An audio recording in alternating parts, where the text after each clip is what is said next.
Hola, ¿qué tal? Roberto Ábalos es mi nombre y este es el tercer video de Introducción al arte precolombino.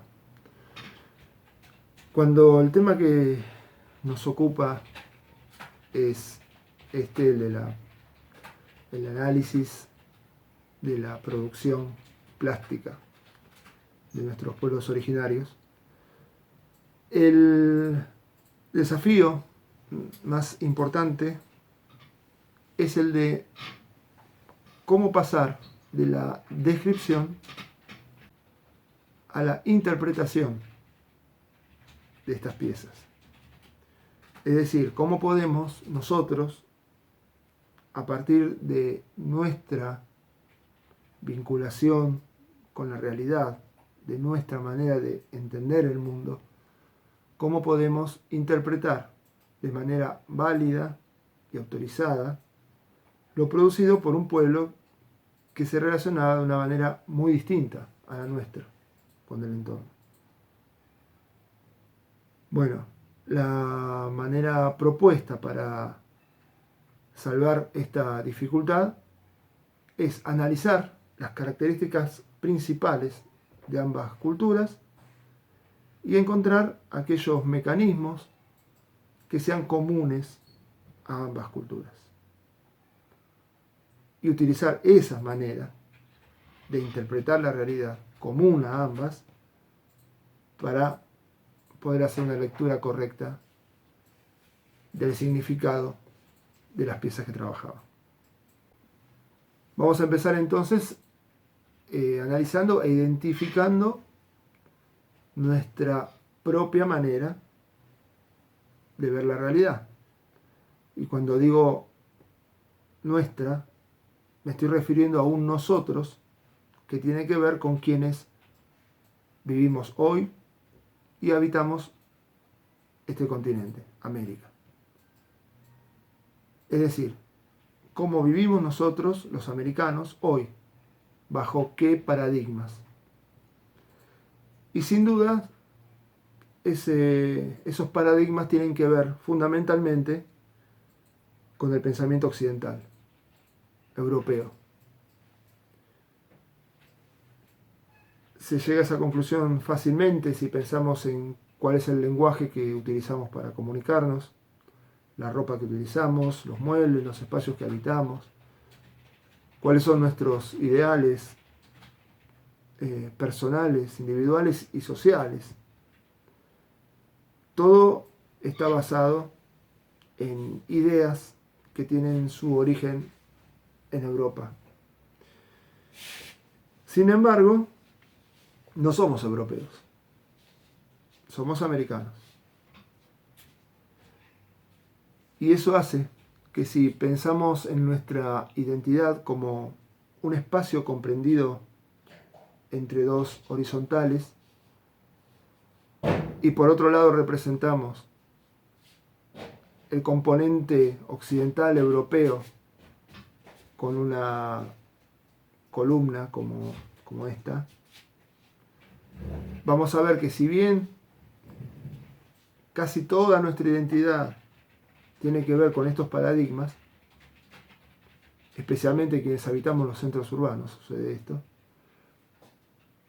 para arribar a nuestra identidad de manera absoluta, es necesario sumar un último componente, que tiene que ver con la herencia precolombina. Si por otro lado nos imaginamos la identidad cultural de alguien que vive a modo de ejemplo, no sé, en la zona rural de una provincia como Jujuy, posiblemente nos encontremos con un gráfico de este tipo, donde la herencia correspondiente a los pueblos originarios tiene una presencia mucho más fuerte. Ahora bien, llegado a este punto, me parece interesante abrir un paréntesis para comentar qué es lo que sucede cuando este componente de nuestra identidad americana no es tenido en cuenta. Hay consecuencias. Por un lado, nos percibimos inferiores al europeo, porque no hay manera de que nuestra identidad se desarrolle por completo. A esta persona que habita en zonas rurales, también la percibimos como alguien inferior, porque su máximo desarrollo es inferior al nuestro. Si consideramos como única posibilidad de desarrollo de identidad cultural el paradigma occidental. Si por el contrario tenemos en consideración lo que tiene que ver con nuestras raíces americanas, bueno, en tal caso podríamos hablar de una situación igualadora, integradora, y donde todos somos en definitiva americanos y compartimos una identidad. Y a partir de ese compartir una identidad podríamos hablar de un proyecto común. Por supuesto, asumiendo las enormes diferencias que hay en cuanto a la constitución de esa identidad en los distintos casos. Y cierro paréntesis. Ahora bien, estas dos maneras, en principio muy distintas, de relacionarse con el entorno, bajo el paradigma europeo y bajo el paradigma de los pueblos originarios, son las que vamos a intentar de alguna manera conciliar o al menos vincular. Entonces, asumiendo que hoy por hoy somos fundamentalmente europeos en cuanto a nuestro pensamiento, en cuanto a nuestro modo de vida, vamos a analizar las características de ese pensamiento. Como ya hicimos en el primer video, representamos gráficamente con un círculo rojo al mundo precolombino y el nuestro por fuera, que representa nuestra forma de pensar, a partir de la cual intentaremos introducirnos en la comprensión de este otro mundo. Nuestra forma entonces de generar conocimiento la podríamos dividir en tres modos básicos muy simplificados, que serían a partir del número y la ciencia, que es su desarrollo, digamos, a partir de la palabra y la filosofía, y a partir del arte, que tiene la particularidad de gestarse a partir de determinados elementos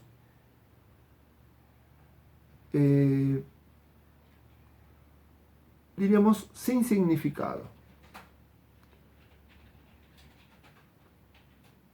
No estoy diciendo en absoluto no importante, sino lo que quiero marcar es la diferencia que existe entre el conocimiento alcanzado a través del ejercicio del arte con respecto al conocimiento que se construye a partir de los signos involucrados en las otras áreas del saber. Me refiero al signo, cuando hablo de signo, hablo de aquellos elementos como el número y las palabras, que tienen, valga la redundancia, un significado unívoco, aceptado socialmente, y que no acepta mayores discusiones ni interpretaciones. Todo lo contrario ocurre con el hecho artístico. Y este es un anticipo de hacia dónde va la cosa. Vamos a terminar entonces de hablar sobre las características de este modo de pensamiento.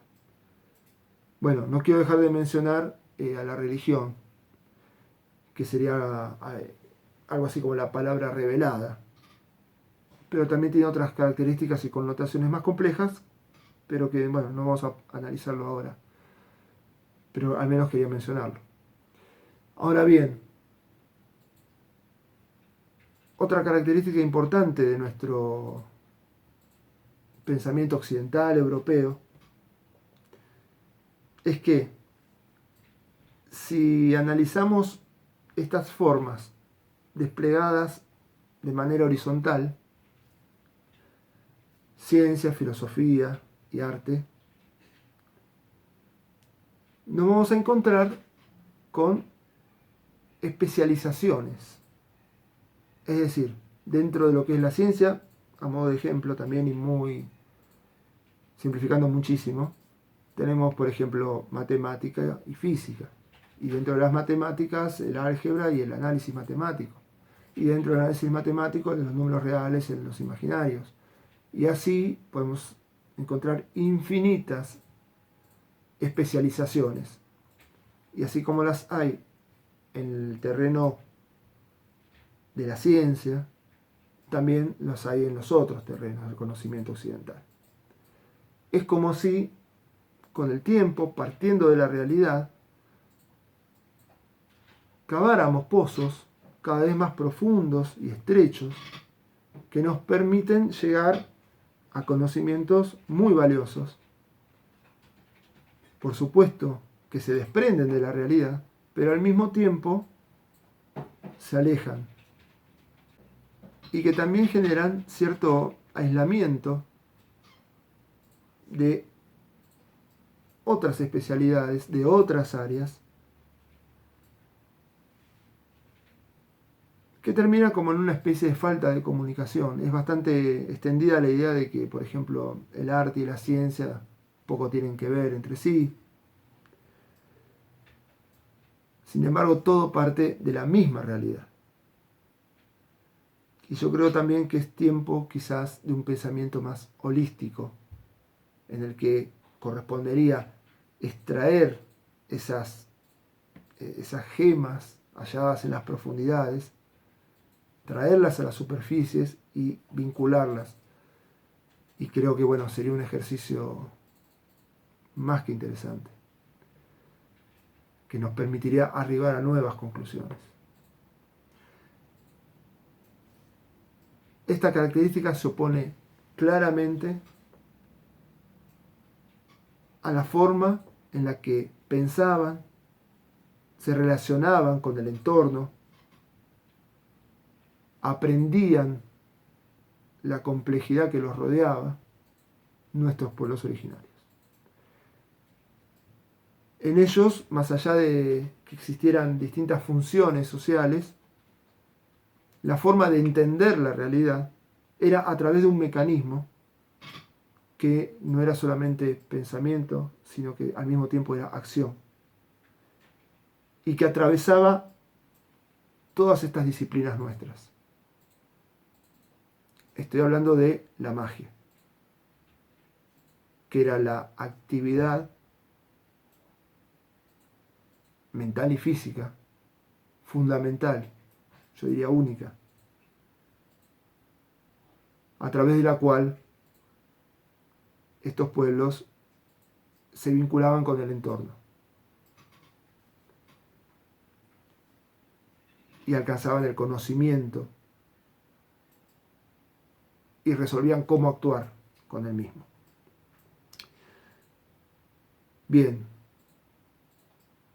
el siguiente paso entonces es pegar un salto dentro del círculo y analizar entonces esta magia, cómo funcionaba y cuáles eran sus características, para ver de qué manera, desde nuestro propio pensamiento, podemos vincularnos con ella. Y eso es lo que vamos a hacer en el próximo video. Así que por ahora nada más. Les agradecería mucho comentarios que puedan dejar, que de alguna manera ayudarían a construir las próximas charlas.